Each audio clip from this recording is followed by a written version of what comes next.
ఓం నమో భగవతే వాసుదేవాయ. భక్తివాహిని ఛానల్కి స్వాగతం.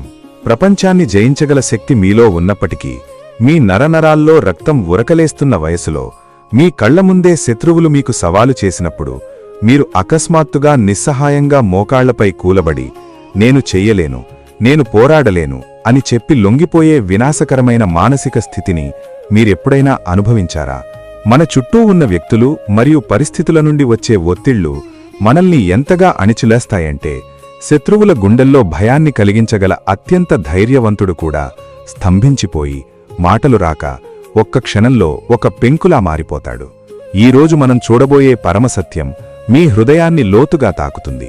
తన గాంధీవాన్ని ధరించినప్పుడు మాత్రమే నమస్కరించిన అర్జునుణ్ణి ప్రపంచం చూసింది కాబట్టి సర్వం కోల్పోయిన అటువంటి గొప్ప యోధుడు శూన్యంలోకి చూసి సాక్షాత్తు శ్రీకృష్ణుని ఎదుట మౌనం వహించిన ఈ క్షణం అత్యంత విషాదకరం. మీరు ఈ వీడియోను మధ్యలోనే స్కిప్ చేస్తే మీరు అనుభవిస్తున్న మానసిక నరకానికి ముగింపు ఎక్కడ ఉందో, ఓటమి అంచున నిలబడిన వ్యక్తిని భగవంతుడు ఎలా పైకి లేపుతాడో వివరించే ప్రగాఢ పవిత్ర జ్ఞానాన్ని మీరు కోల్పోతారు. అందువల్ల స్థిరమైన హృదయంతో ఒక్క క్షణం కూడా వదలకుండా చివరి వరకు చాలా జాగ్రత్తగా వినండి.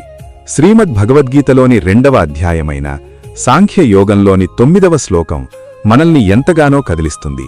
అది ఇలా ఉంటుంది: సంజయ ఉవాచ ఏవం ముక్త్వా హృషీకేశం గుడాకేశః పరంతప న యోత్స్య ఇతి గోవింద ముక్త్వా తూష్ణీం బభూవః.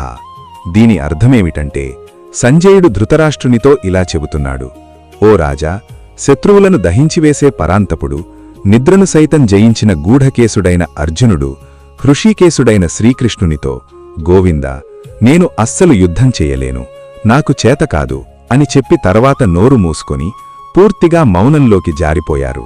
ఇంతకాలం తన దుఃఖాలను, తర్కాన్ని వినిపించిన అర్జునుడు ఈరోజు సంపూర్ణ నిశ్శబ్దంలోకి వెళ్ళిపోయాడు.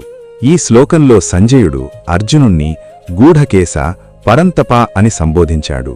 గూఢకేశ అంటే నిద్రను, లౌకిక బంధాలను జయించినవాడు. పరంతప అంటే శత్రువుల గుండెల్లో భయాన్ని పుట్టించేవాడు. అటువంటి మహనీయుడు శ్రీకృష్ణుణ్ణి గోవిందా అని పిలుస్తూ శరణు వేడుకున్నాడు. మన తెలుగు ఇళ్లలో మనం తరచుగా నోరు తెరిస్తేనే గుండె భారం తగ్గుతుంది అని అంటాము. కాని దుఃఖం హద్దులు దాటి నిరాశ హృదయాన్ని ముంచెత్తినప్పుడు మనిషికి మాట్లాడే ఓపిక కూడా ఉండదు. అర్జునుడి పరిస్థితి కూడా సరిగ్గా అలాంటిదే. న యోత్స్య, నేను యుద్ధం చెయ్యను అని చెప్పి శూన్యంలోకి చూస్తూ కూర్చున్నాడు. అతని మౌనం వెనుక అపారమైన వేదన ఉంది. మన జీవితాల్లో కూడా అప్పుడప్పుడు ఇలాంటి క్షణాలు ఎదురవుతాయి.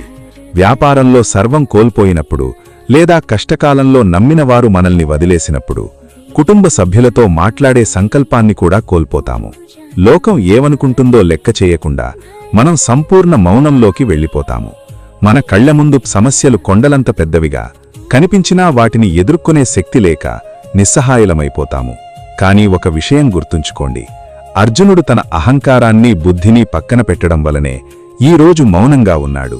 ఒక వ్యక్తి తన బుద్ధితో ఒక సమస్యను పరిష్కరించలేమని గ్రహించి మౌనంగా ఉన్నప్పుడే భగవంతుడు మాట్లాడడం ప్రారంభిస్తాడు. మీ మౌనమే భగవంతుని ప్రసంగానికి నాంది. అర్జునుడు కృష్ణుణ్ణి హృషీకేశ అని సంబోధించాడు. అంటే ఇంద్రియాలను నియంత్రించేవాడు అని అర్థం. మన మనస్సులకు, బుద్ధికి మార్గదర్శనం చేసే ఆ పరమాత్మ ముందు అర్జునుడు తన అసమర్థతను అంగీకరించాడు. మీరు కూడా మీ కష్టకాలంలో ప్రజల ముందు తల వంచకండి, వారి ముందు ఏడవకండి. మీ హృదయంలోని మౌనాన్ని భగవంతునికి అర్పించండి. అర్జునుడి నయోత్స్య కేవలం అతని జీవితంలో మార్పు తీసుకురావడమే కాకుండా ప్రపంచ చరిత్రను మార్చివేసిన ఒక గొప్ప అద్భుతానికి దారితీసింది. భయం వల్ల కలిగే మౌనం బలహీనత కావచ్చు, కానీ భగవంతునిపై విశ్వాసం వల్ల కలిగే మౌనం గొప్ప శక్తిగా మారుతుంది.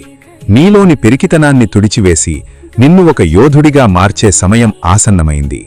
ఈరోజు అర్జునుడు నేను యుద్ధం చేయను అంటూ మౌనంగా కూర్చున్నాడు. ఈ విశ్వనాటకానికి సూత్రధారి అయిన ఆ కృష్ణవర్ణ శ్రీకృష్ణుడు ఈ నిశ్శబ్దాన్ని గమనించకుండా ఉండిపోయాడా? మాట్లాడడానికి నిరాకరించే అర్జునుడి పెదవుల ద్వారానే ఆయన అతని చేత గాంధీవాన్ని తిరిగి ఎలా పట్టిస్తారు? ముందు ఎపిసోడ్లలో శ్రీకృష్ణుడు తన ముఖంపై అద్భుతమైన చిరునవ్వుతో గీత యొక్క నిజమైన బోధనను మరియు విశ్వరూపం యొక్క జ్ఞానాన్ని ఎలా ప్రారంభిస్తారో మనం చూడబోతున్నాము. ఆ అమృతమయ క్షణాన్ని మీరు వింటే మీ రక్తం లావాలాగా ఉప్పొంగుతుంది, మరియు మీ జీవితంలోని ప్రతి సమస్యకు శాశ్వత పరిష్కారం లభిస్తుంది. ఆ అత్యంత పవిత్ర దైవీక మలుపును మీరు అస్సలు కోల్పోకూడదు. మీ జీవిత రథాన్ని విజయ తీరాలకు నడిపించడానికి ఇప్పుడే మా ఛానల్కు సబ్స్క్రైబ్ చేసుకోండి మరియు ఈ అద్భుతమైన జ్ఞాన సందేశాన్ని మీ ప్రియమైన వారందరితో పంచుకోండి. రేపటి దివ్య ప్రసంగంలో మనం మళ్ళీ కలుద్దాం. హరే కృష్ణ. ధన్యవాదాలు.